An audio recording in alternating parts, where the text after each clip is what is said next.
Chinnaswamy stadium ಕಾಲ್ತುಳಿತ ದುರಂತದಿಂದ ನೊಂದ Virat Kohli IPL ಮತ್ತು ಆರ್ಸಿಬಿಯಿಂದ ನಿವೃತ್ತಿ ಪಡಿತಾರಾ? ಈ ಪ್ರಕರಣ ತೀವ್ರ ಸ್ವರೂಪ ಪಡೆದುಕೊಳ್ತಾ ಇದ್ದಂತೆಯೇ ರಾಜ್ಯ ಸರ್ಕಾರವು ಬೆಂಗಳೂರು ಕಮಿಷನರ್ ಆಗಿದ್ದ ಬಿ ದಯಾನಂದ್ ಅವರನ್ನು ಸಸ್ಪೆಂಡ್ ಮಾಡಿತು. ಅಲ್ಲದೆ ಕೆಲವು ಪೊಲೀಸ್ ಅಧಿಕಾರಿಗಳಿಗೂ ಅಮಾನತು ಶಿಕ್ಷೆ ವಿಧಿಸಿತು. ಇದೀಗ ಸರ್ಕಾರದ ವಿರುದ್ಧವೇ ಜನಾಕ್ರೋಶ ವ್ಯಕ್ತವಾಗಿದೆ. 8ನೇ ಆವೃತ್ತಿಯ ಐಪಿಎಲ್ ಟೂರ್ನಿಯಲ್ಲಿ ಚಾಂಪಿಯನ್ ಆಗಿ ಹೊರಹೊಮ್ಮಿದ್ದ ಆರ್ಸಿಬಿಯ ವಿಜಯೋತ್ಸವದ ವೇಳೆ ಬೆಂಗಳೂರಿನ ಎಂ ಚಿನ್ನಸ್ವಾಮಿ ಸ್ಟೇಡಿಯಂನಲ್ಲಿ ಸಂಭವಿಸಿದ ದುರಂತದಲ್ಲಿ 11 ಮಂದಿ ಮೃತಪಟ್ಟು 50ಕ್ಕೂ ಹೆಚ್ಚು ಜನರು ಗಾಯಗೊಂಡಿದ್ದರು. ಈ ಘಟನೆಯಿಂದ ಬೆಂಗಳೂರು ಹಾಗೂ ಕರ್ನಾಟಕ ರಾಷ್ಟ್ರ ಮಟ್ಟದಲ್ಲಿ ತಲೆ ತಗ್ಗಿಸುವಂತಾಗಿದೆ. ಕಾಲ್ತುಳಿತ ದುರಂತದಿಂದ ಆರ್ಸಿಬಿ ಮತ್ತು ಕೆಎಸ್ಸಿಎ ವಿರುದ್ಧ ಎಫ್ಐಆರ್ ದಾಖಲಾಗಿದ್ದು, ವಿರಾಟ್ ಕೊಹ್ಲಿ ವಿರುದ್ಧವೂ ದೂರು ದಾಖಲಾಗಿದೆ. ಕೆಎಸ್ಸಿಎ ಕಾರ್ಯದರ್ಶಿಗಳಾದ ಎ ಶಂಕರ್ ಮತ್ತು ಇಎಸ್ ಜೈರಾಮ್ ತಮ್ಮ ಸ್ಥಾನಗಳಿಗೆ ರಾಜೀನಾಮೆ ನೀಡಿದ್ದಾರೆ. ಘಟನೆ ಸಂಬಂಧ ಆರ್ಸಿಬಿ ಮ್ಯಾನೇಜ್ಮೆಂಟ್ನ ಕೆಲವರನ್ನ ಬಂಧಿಸಲಾಗಿದೆ. ಈ ಪ್ರಕರಣ ತೀವ್ರ ಸ್ವರೂಪ ಪಡೆದುಕೊಳ್ತಾ ಇದ್ದಂತೆಯೇ ರಾಜ್ಯ ಸರ್ಕಾರವು ಬೆಂಗಳೂರು ಕಮಿಷನರ್ ಆಗಿದ್ದ ಬಿ ದಯಾನಂದ್ ಅವರನ್ನ ಸಸ್ಪೆಂಡ್ ಮಾಡಿತು.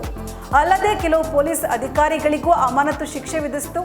ಇದಷ್ಟೇ ಅಲ್ಲದೆ ಇಂಟೆಲಿಜೆನ್ಸ್ ಮುಖ್ಯಸ್ಥರಾಗಿದ್ದ ಹೇಮಂತ್ ನಿಂಬಾಳ್ಕರ್ ಅವರನ್ನ ವರ್ಗಾವಣೆ ಮಾಡಲಾಗಿದೆ. ಸಿಎಂ ರಾಜಕೀಯ ಕಾರ್ಯದರ್ಶಿ ಗೋವಿಂದರಾಜ್ ಅವರನ್ನು ಕೂಡ ಕಿಕ್ಔಟ್ ಮಾಡಲಾಗಿದೆ. ಇನ್ನು ಘಟನೆಗೆ ಸಂಬಂಧಪಟ್ಟಂತೆ ರಾಜ್ಯ ಸರ್ಕಾರದ ವಿರುದ್ಧ ವ್ಯಾಪಕ ಆಕ್ರೋಶ ಕೇಳಿ ಬರ್ತಾ ಇದೆ. ಸರ್ಕಾರದ ನಿರ್ಧಾರದ ವಿರುದ್ಧ ಕಿಡಿಕಾರಿರುವ ರಾಜ್ಯದ ಜನರು ನೈತಿಕ ಹೊಣೆ ಹೊತ್ತು ಸಿಎಂ ಸಿದ್ದರಾಮಯ್ಯ, ಗೃಹ ಸಚಿವ ಜಿ ಪರಮೇಶ್ವರ ಹಾಗೂ ಡಿಸಿಎಂ ಡಿಕೆ ಶಿವಕುಮಾರ್ ತಮ್ಮ ಸ್ಥಾನಕ್ಕೆ ರಾಜೀನಾಮೆ ನೀಡಬೇಕು ಅಂತ ಒತ್ತಾಯಿಸಿದ್ದಾರೆ. ಐಪಿಎಲ್ ಮತ್ತು ಆರ್ಸಿಬಿಯಿಂದ ಕೊಹ್ಲಿ ನಿವೃತ್ತಿಯನ್ನ ಪಡೆದುಕೊಳ್ತಾರಾ? ಚಿನ್ನಸ್ವಾಮಿ ಕಾಲ್ತುಳಿತ ದುರಂತಕ್ಕೆ ವಿರಾಟ್ ಕೊಹ್ಲಿ ಬೇಸರ ವ್ಯಕ್ತಪಡಿಸಿದ್ದಾರೆ. ಘಟನೆಗೆ ಸಂಬಂಧಪಟ್ಟಂತೆ ಭಾವುಕ ಪೋಸ್ಟ್ ಒಂದನ್ನು ಶೇರ್ ಮಾಡಿರುವ ಕೊಹ್ಲಿ, ಈಗ ನನ್ನಿಂದ ಏನೂ ಹೇಳಲು ಸಾಧ್ಯ ಇಲ್ಲ ಅಂತ ಹೇಳಿದ್ದಾರೆ. ಆರ್ಸಿಬಿ ಹೇಳಿಕೆಯ ಪೋಸ್ಟ್ ಹಂಚಿಕೊಂಡಿರುವ ಕೊಹ್ಲಿ, ಈ ಘಟನೆಯಿಂದ ನನಗೆ ನಿಜವಾಗಲೂ ತುಂಬ ನೋವಾಗಿದೆ. ನಮ್ಮನ್ನು ನೋಡಲು ಬಂದ 11 ಮಂದಿ ಪ್ರಾಣ ಕಳೆದುಕೊಂಡಿರೋದು ತುಂಬ ನೋವುಂಟು ಮಾಡಿದೆ.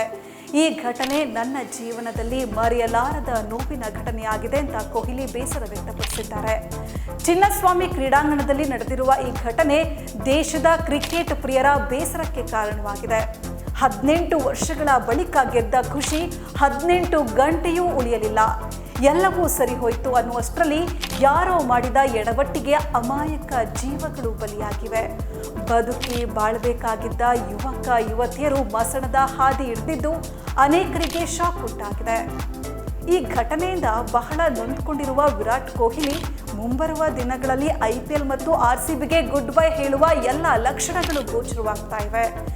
ಈಗಾಗಲೇ ಅಹಮದಾಬಾದ್ ಕ್ರೀಡಾಂಗಣದಲ್ಲಿ ನಿವೃತ್ತಿ ಬಗ್ಗೆ ಹೇಳಿಕೆ ನೀಡುವ ಮೂಲಕ ಕೊಹ್ಲಿ ಸಂಚಲನ ಮೂಡಿಸಿದರು. ಇದೀಗ ಈ ಘಟನೆಯ ನಂತರ ನಿವೃತ್ತಿ ಘೋಷಿಸುವ ಲಕ್ಷಣಗಳು ಎದ್ದು ಕಾಣ್ತಿವೆ. ಘಟನೆಯಿಂದ ನೊಂದುಕೊಂಡಿರುವ ಕೊಹ್ಲಿಗೆ ಅಭಿಮಾನಿಗಳು ಧೈರ್ಯ ಹೇಳ್ತಾ ಇದ್ರು. ಶೀಘ್ರವೇ ಈ ಬಗ್ಗೆ ಅವರು ನಿರ್ಧಾರ ಪ್ರಕಟಿಸುವ ಸಾಧ್ಯತೆ ಇದೆ.